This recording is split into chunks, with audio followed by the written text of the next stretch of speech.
Welcome to Fountain of Hope. Here, we explore faith together and seek the true answers to life.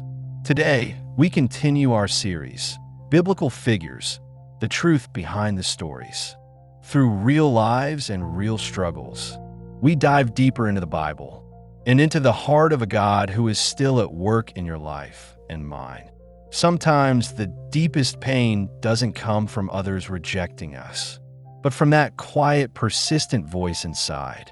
Am I really enough? I'm not worthy to be chosen. Maybe you've had moments when you were pushed into the spotlight, expected to make a difference. At work, perhaps trusted with a major responsibility, yet afraid you'd let everyone down.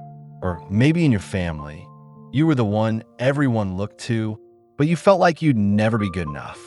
You tried to smile through it, but inside you were shaking, scared that someone would see the part of you that doesn't measure up.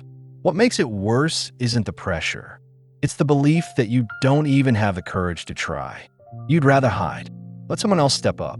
Surely they're more qualified, more capable.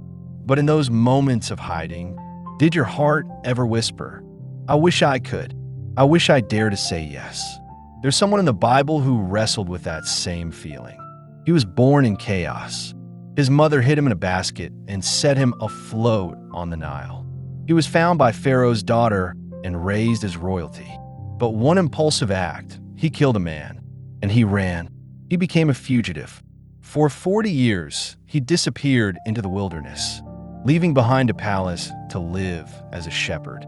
Then one day, God called to him through a burning bush, and the first words he spoke were, "Who am I that I should go to Pharaoh? I'm slow of speech. They won't listen to me." His name was Moses, a man who felt unworthy, yet was called by God to lead a nation into freedom. Today we begin his story, found in the book of Exodus.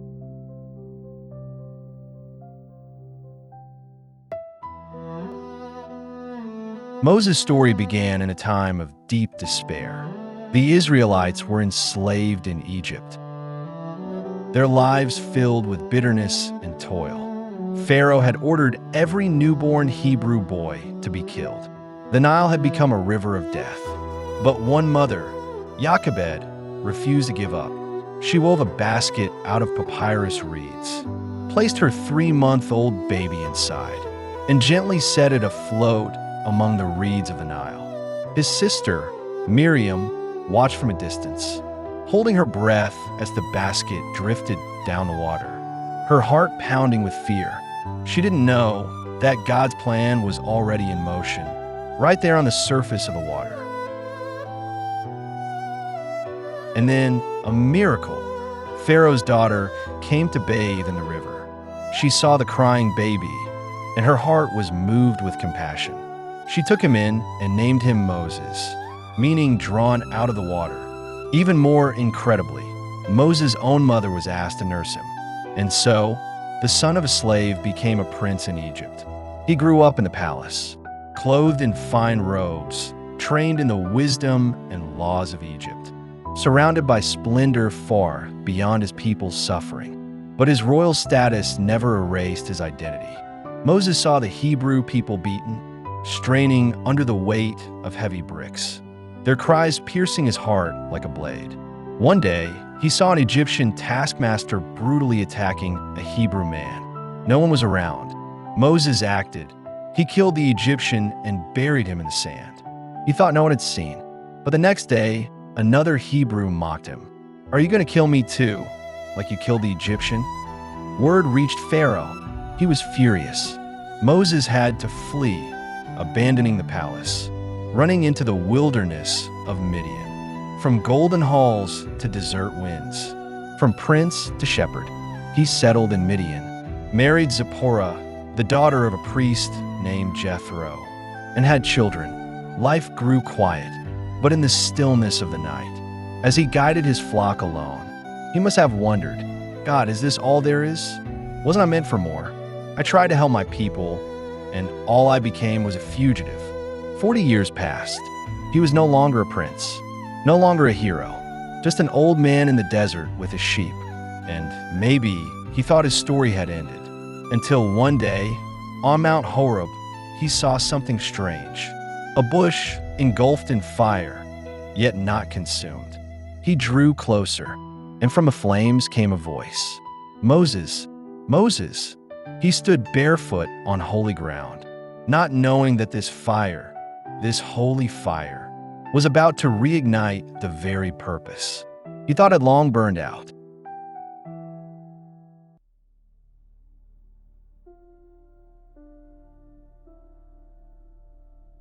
Moses stood before the burning bush on Mount Horeb.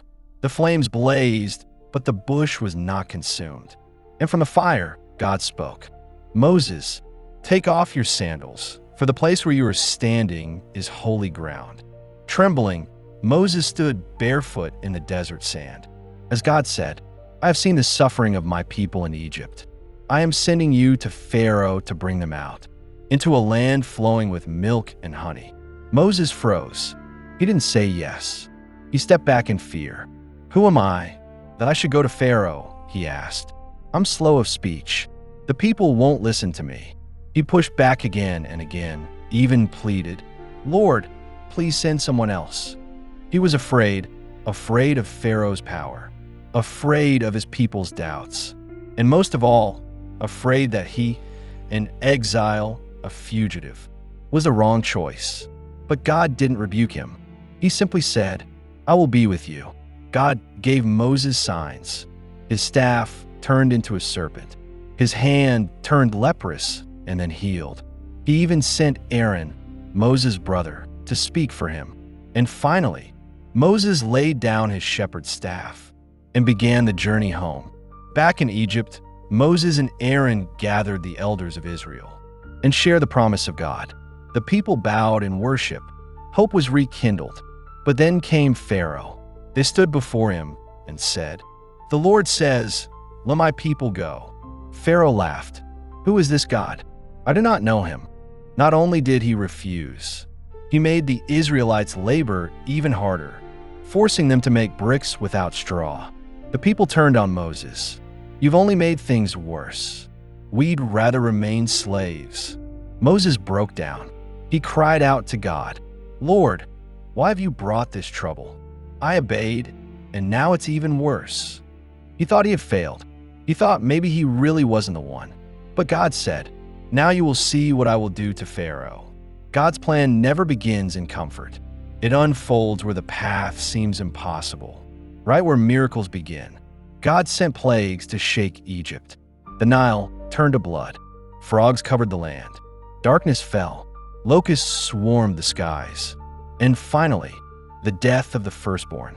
On the night of the Passover, the Israelites followed God's command, sacrificing a lamb and marking their door frames with its blood. The angel of death passed over their homes. But in Egypt, sorrow filled the night. Pharaoh gave in. He told them to leave now. 600,000 men, along with women and children, left Egypt carrying silver and gold. But freedom didn't come easily. Pharaoh changed his mind. He chased after them with his army. The Israelites were trapped. Red Sea in front, chariots behind. They panicked. "Moses, did you bring us here to die?" Moses turned to God. God said, "Lift your staff, stretch out your hand over the sea." And Moses obeyed. The waters parted. A dry path opened through the sea. The people walked through, free at last from their chains. When the Egyptians followed, the sea returned. Pharaoh's army was swallowed up. And in that moment, Moses and the people sang, "The Lord is my strength and my song. He has become my salvation." From fugitive to prophet, from fear to obedience. There were no shortcuts. Moses doubted, he feared, he fell. But he chose to obey. And God used his weakness to carry out a work of deliverance.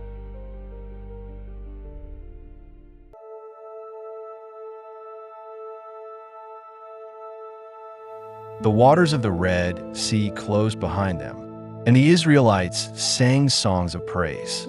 They had walked out of slavery, free at last. Moses held high the staff God had given him, no longer a fugitive. He was now the leader of over 600,000 people.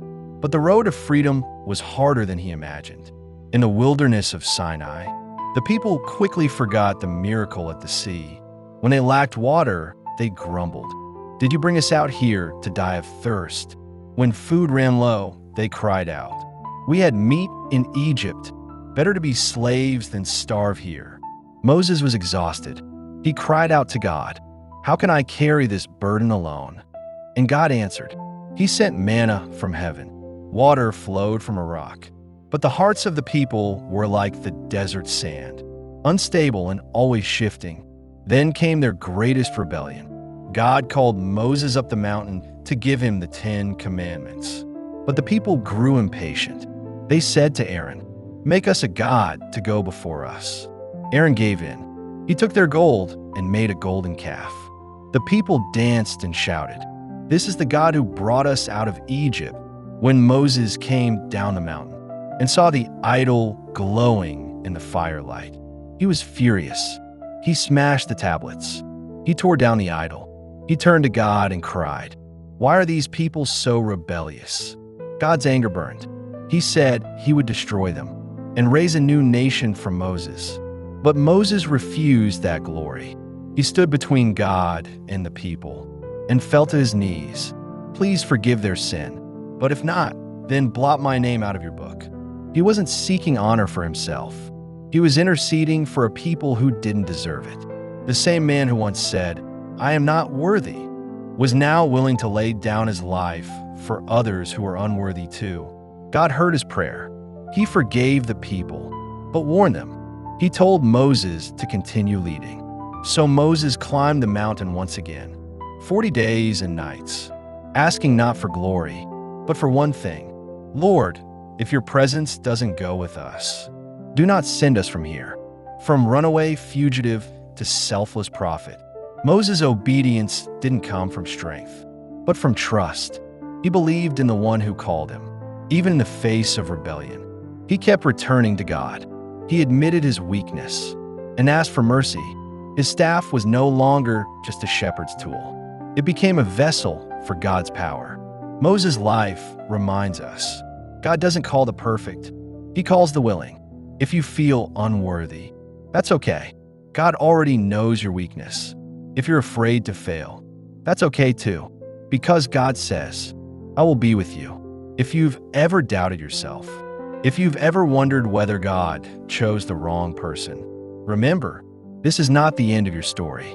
Just like Moses, when everything seems hopeless, God is using your obedience to carve a path toward freedom.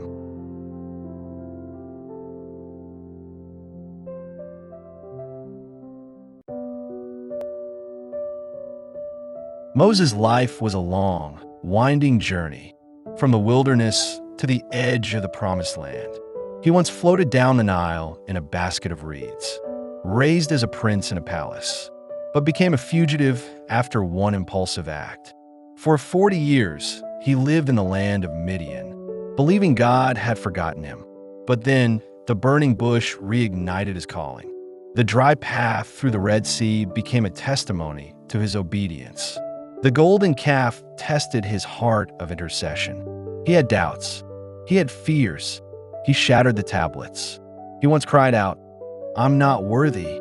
But every time, he returned to God, and the same staff that once led sheep became a vessel for divine power.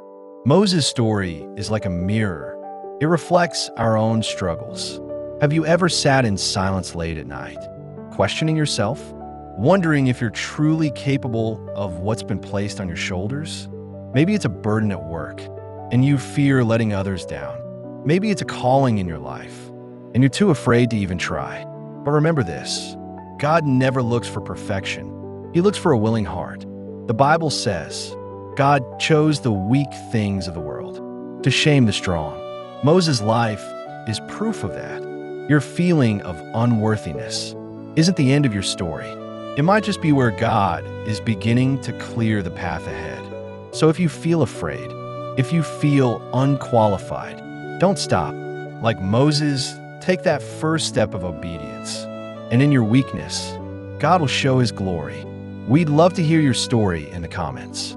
Have you ever felt called, yet unworthy? What helped you take that first step? Don't forget to like and subscribe to Fountain of Hope. Together, we'll explore more stories of people in the Bible, and in their journeys, we'll discover the hope in our own. May you today, like Moses, find the courage to take that first step, even in the face of uncertainty, and walk in obedience to the one who calls.